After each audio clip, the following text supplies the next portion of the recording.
السلام علیکم۔ انسان اپنے مستقبل کے بارے میں لا علم ہے، اس لیے چاہیے کہ اللہ تعالیٰ پر بھروسہ کرے۔ انسان کے اندر شرم و حیا ایک فطری جذبہ ہے۔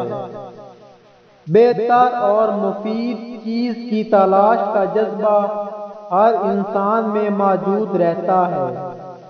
اللہ تعالیٰ اپنے بندوں کے بارے میں بہتر جانتا ہے، لہذا اللہ کی رضا حاصل کرو کہ اسی میں بھلائی اور بہتری ہے۔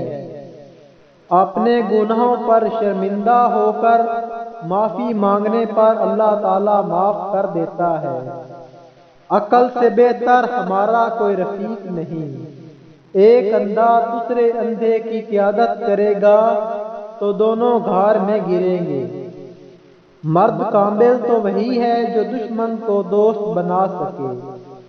غرور اور تکبر اور نافرمانی شیطان کی فطرت ہے، جبکہ انسان کی عظمت اللہ تعالیٰ کی اطاعت اور عاجزی میں ہے۔ محتاط لوگ عموماً کم غلطیاں کرتے ہیں۔ شیطان اور اس کے چیلے انسان کو خیرخواہ کے لالچ میں گمراہ کرتے ہیں۔ انسان کے ساتھ خدا کی مدد اس وقت تک رہتی ہے جب تک وہ مطیع رہتا ہے، مگر جب نافرمانی کرتا ہے تو اللہ تعالیٰ کی مدد باقی نہیں رہتی، اور انسان اپنے نفس کے تابع ہو کر برائیوں میں پھنس جاتا ہے۔ حکمت اور دانائی مفلس کو بادشاہ بنا دیتی ہے۔